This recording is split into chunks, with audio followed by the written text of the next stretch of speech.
was really moved by the play. Napakaganda. Dalhin sa Naga and ma-inspire pa natin. By the way, let me just make this ng Naga, human resources. So dapat po yung mga nasa creative industries kailangan nating suportahan. Doon po namin nakita yung opportunity na meron palang halimbawa mga theater, Bichara Cinema, 101 years old na, heritage na siya, part na siya ng kwento ng buhay ng mga Nagueño. And that's why doon po nagsimula na nagkaroon kami ng mas holistic approach rather than just focusing on a certain segment of our initiative. At nag-agree kami doon sa sinasabi ni Sir Bong na itong pagbalik namin dito ngayon ay hindi lang siya event, kundi isang tinitingnan natin bilang bahagi ng isang long-term program, no, ng pagpapatuloy ng collaboration ng mga theater companies dito sa Bicol. In fact, binuo namin ang Taragbo Bicol Theater Network kung saan pwedeng magkatulong-tulungan ang mga theater companies both from the academic, community-based theater companies, independently operating theater companies in Bicol kasi marami po talaga kami. Kumbaga, hindi lang nasusolidify yung efforts kasi kulang pa sa platform at kulang din sa pagtangkilik ng public. So ito po ay isang step towards achieving that goal. So the first step na nagawa natin, successfully napapayag po natin si Mr. June Bichara and family na wag ibenta yung kanilang 101-year-old cinema. Siya na heritage theater. And after po siya ma-declare ng heritage theater ng city, i-connect po natin yung support ng national para po masiguro na masusuportahan yung ating heritage theater na yun. Pangalawa, kausap na po namin yung mga players sa theater industry, both local and non-local, to explore the possibility na magkaroon tayo ng schedule of plays dito sa Bichara Cinema. At merong activities happening dun sa theater. In fact, yung challenge po namin, maraming nakikinig, yung mga teachers, yung mga writers, yung mga playwright, magsulat na po tayo ng mga bagong play, mag-create na po tayo ng mga concert na may local flavor. Kasi yun po yung gusto nating mangyari. Yung mga storyang ito, pwede pong maging local play na for those who are not from Naga or from Bicol, pag pumunta po sila, napakalaking contribution dun sa bagong kaalaman nila about our city or about our region. Whole year round, meron pong scheduled na mga mangyayari dyan sa Bichara Cinema. And or sigurado po ako na madaling ma-line up yung mga activities na gagawin sa Bichara Cinema. But sabi lang po natin is that meron pa tayong heritage theater na pwede nating gamitin para po sa mga arts and culture activities. Sa lahat ng productions na binuo natin sa Sining Banwa. Well, number one, naiiba ito dahil gumamit tayo ng mga existing na songs na ng mga Bicol o Bicol-based singer-songwriters at nilagay natin dito sa bagong konteksto ng dula.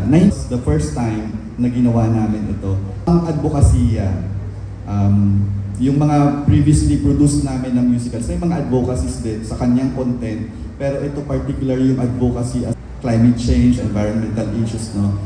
Advocacy rin ito sa mga artists and cultural workers to gather support, well, from the community muna ng mga artists.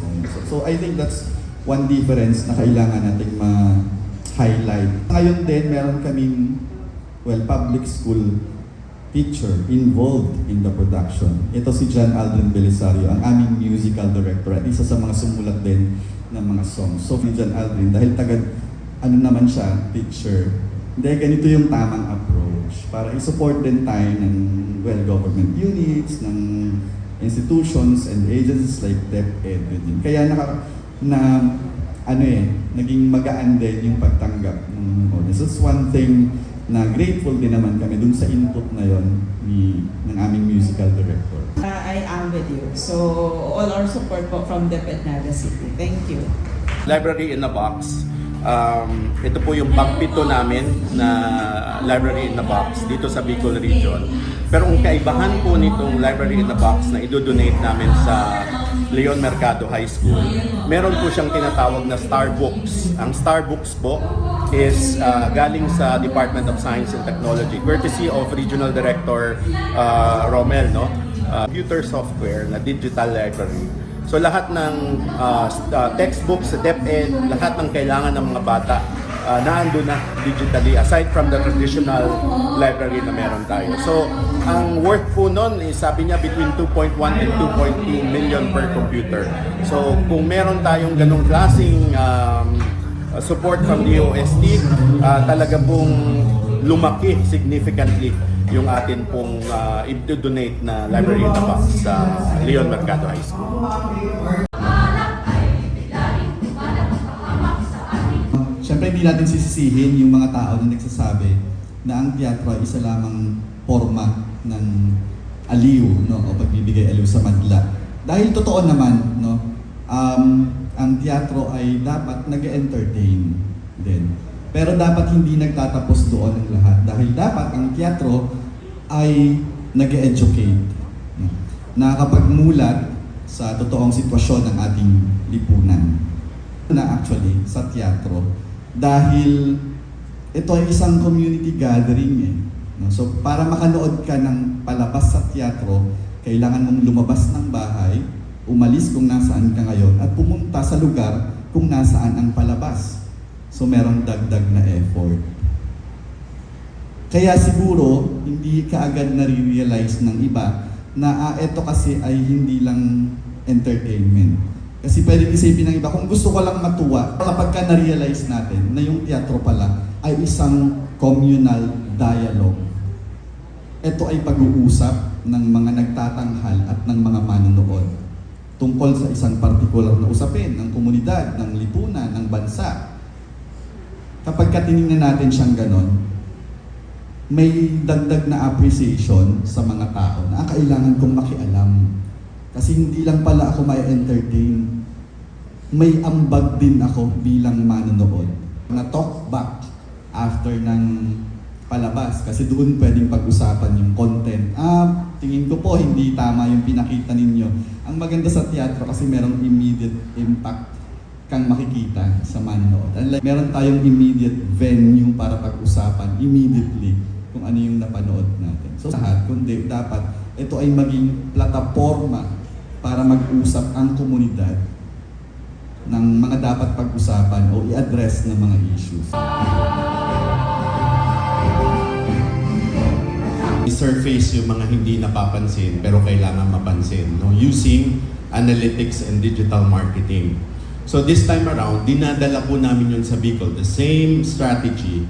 Pero ang gusto ko po sanang mangyari na pinaka-contribution nitong ginagawa natin is we have to change the conversation in Bicol.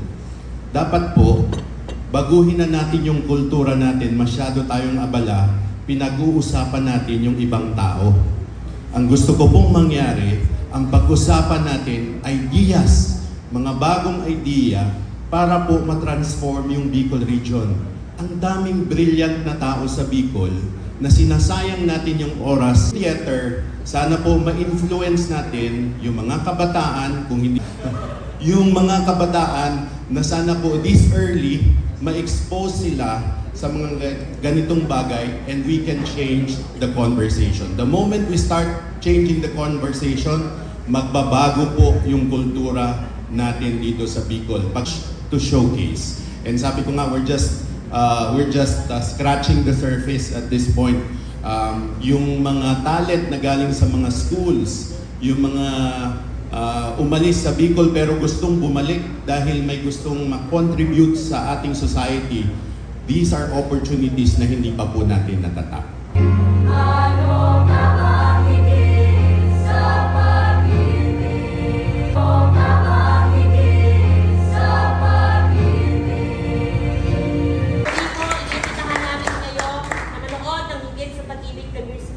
Sa February 23 to 25 sa USI Auditorium. Pwede po kayo mag-avail ng tickets sa ticketsapag-ibig.com. Sa muli po, para